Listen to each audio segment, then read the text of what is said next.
Somewhere in rural Texas right now, there are two container homes sitting less than a mile apart. Same size, same steel, same brutal July heat pressing down on both roofs.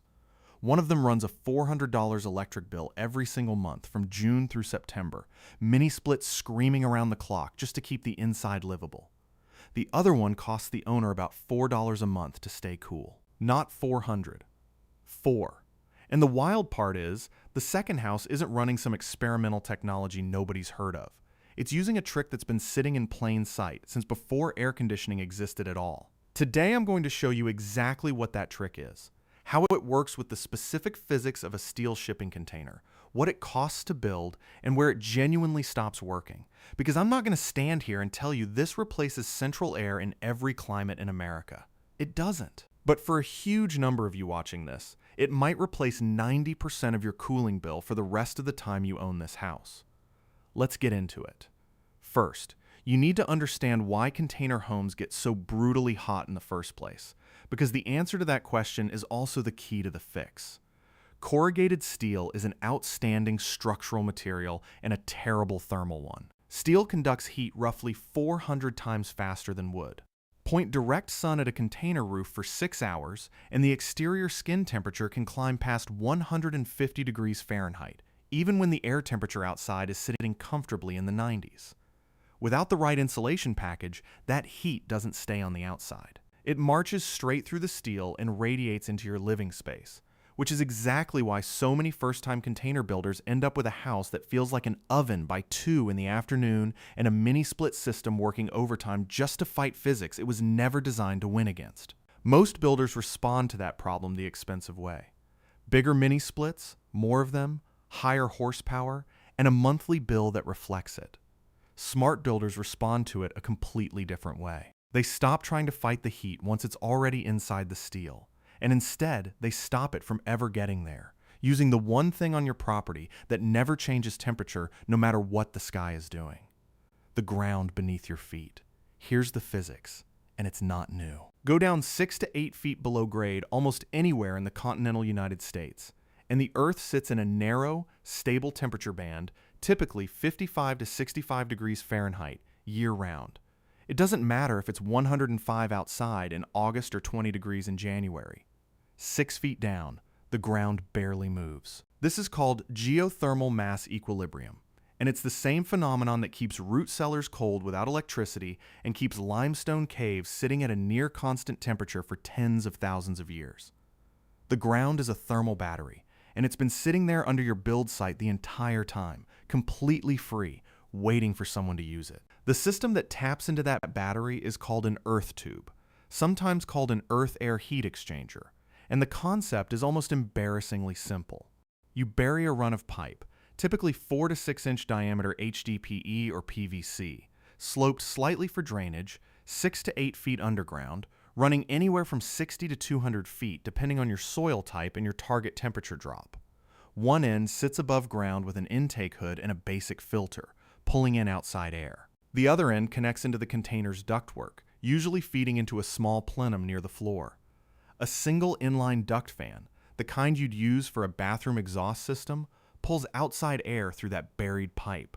By the time the air travels the length of the tube, the surrounding earth has stripped 10, 15, sometimes 20 degrees off it before it ever reaches your living space. Air that enters the tube at 95 degrees can arrive inside the house at 72 to 78 degrees without a single watt going toward compressing refrigerant. That's the entire mechanism. No compressor, no refrigerant, no condenser coil baking on your roof. Just a buried pipe and a small fan doing what your air conditioner does the hard way. And this is the part that actually gets you to $4 a month. A basic inline duct fan sized for a residential earth tube system draws somewhere between 15 and 30 watts, depending on the model and the airflow you're targeting. Run that fan continuously, 24 hours a day, 7 days a week, for an entire month, and you're looking at roughly 11 to 22 kilowatt hours of electricity consumed, 50 a month to run the fan itself. Add a small buffer for controller, electronics, and dampers, and you're realistically in the $3 to $5 range most months. That's not a marketing number. That's what a 20-watt fan actually costs to operate, and it's the honest math behind the number in the title of this video. But here's where I need to slow down, because an earth tube by itself is not a complete cooling system, and any builder who tells you it is by itself is selling you something.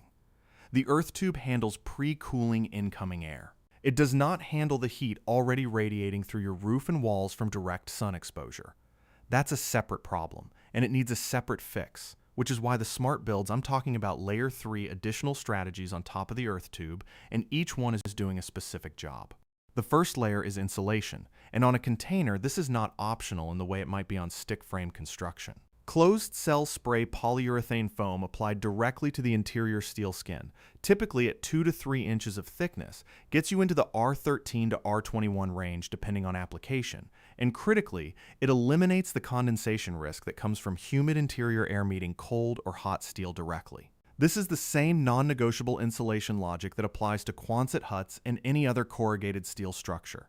Skip it, use bats instead, leave gaps, and you're inviting moisture problems that will cost you far more than the spray foam ever would. The second layer is the roof. A bare corrugated steel roof under direct sun is your single biggest heat load, full stop. Builders serious about passive cooling apply a reflective coating, typically an elastomeric or acrylic white roof coating with a solar reflectance index well above conventional dark metal, which can drop roof surface temperatures by 40 to 60 degrees compared to unfinished or dark painted steel. Some builds go further and add a radiant barrier, a reflective foil layer installed with an air gap beneath the roof panel, which blocks radiant heat transfer before it ever reaches your insulation layer. Combined, a reflective coating plus a radiant barrier can cut the total heat load hitting your ceiling by a significant margin before the earth tube ever has to compensate for anything. The third layer is ventilation strategy, specifically night flush cooling. In most of the country, even during brutal summer stretches, outside temperatures drop meaningfully overnight, often 20 to 30 degrees below the daytime peak. Smart container builds use a simple whole house exhaust fan or operable clerestory windows to purge the accumulated daytime heat out of the structure during those cooler overnight hours, resetting the thermal mass of the interior before the sun comes back up the next morning. Combine that with a concrete or polished slab floor, which acts as thermal mass, absorbing coolness overnight and releasing it slowly through the following day. And you've built a system where the house is working with the daily temperature cycle instead of fighting it every single hour.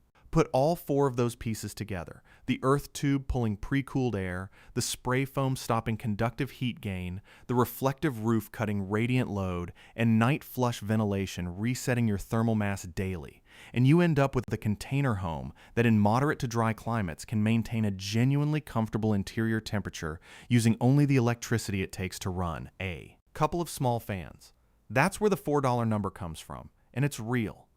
Now let's talk about what it costs to build this into your container home, because passive cooling isn't free to install, it's just cheap to run. A basic residential earth tube system, 60 to 100 feet of buried HDPE pipe, intake hood, filter box, and inline fan, typically runs $2,500 to $5,500 installed, with the excavation work usually representing the largest single cost if you're not doing the trenching yourself. Closed-cell spray foam insulation for a standard 40-foot high cube container runs $3,500 to $6,000 for full interior coverage.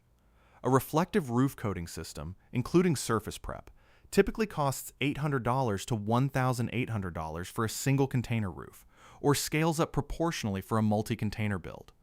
A radiant barrier adds another $600 to $1,200 if you include it. And a whole house exhaust fan setup for night flush ventilation, including a smart thermostat-linked controller so it only runs when outdoor temperatures actually justify it, generally lands between $900 and $1,800 installed. Add all of that up, and you're looking at a total upfront investment somewhere between $8,300 and $16,300 to build the complete passive cooling package into a single container or double container home. That is real money, and I'm not going to pretend it isn't.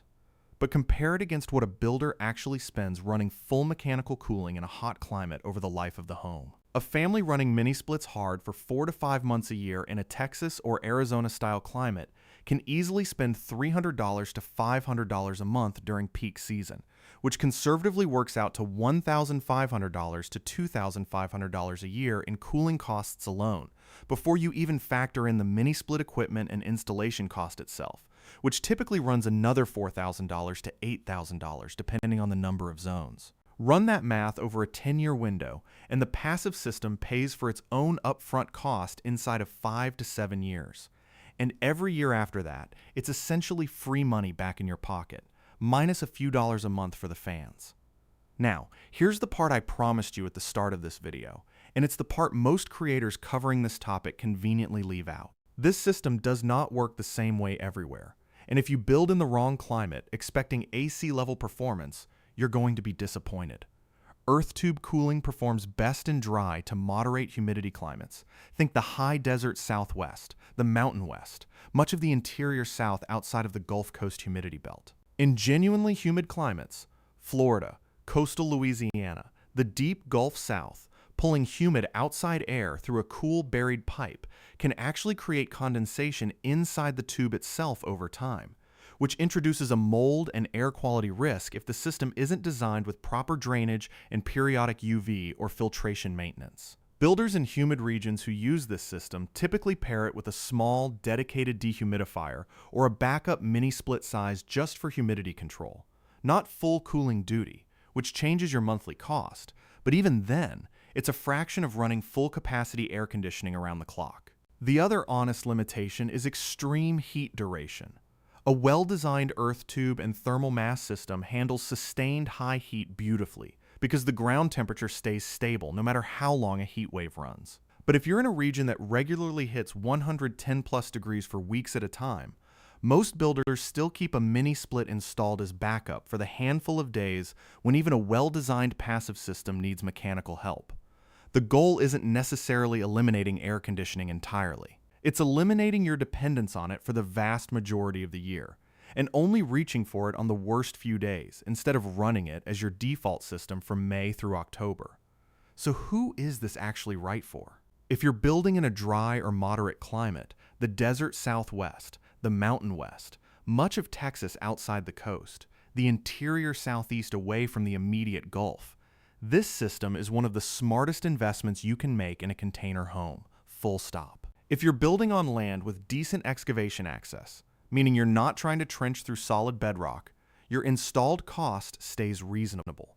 And if you're thinking about this house as a 15 or 20-year build rather than a quick flip, the payback math works overwhelmingly in your favor. Where you need to think twice is genuinely humid coastal climates, where the system needs extra engineering and a backup dehumidification plan to work safely, and on lots where excavation is going to be unusually expensive or difficult. Here's what I want you to walk away with. That $400 mini-split bill isn't a fact of life for container homeowners. It's the cost of fighting steel's worst physical property with brute mechanical force instead of working with the one resource sitting beneath every single build site in the country for free. The ground doesn't care what the temperature is outside. It never has. Smart builders figured out how to borrow that stability instead of paying to manufacture it every single month. And once you've seen the math, it's hard to look at a standard mini-split setup the same way again. If you're planning a container build and you want to know whether your specific soil type and climate makes sense for an earth tube system, drop your state in the comments right now and tell me what your summer electric bill currently looks like. I read every single one, and I'll tell you honestly whether this system is worth it for your situation or whether you're better off putting that money elsewhere.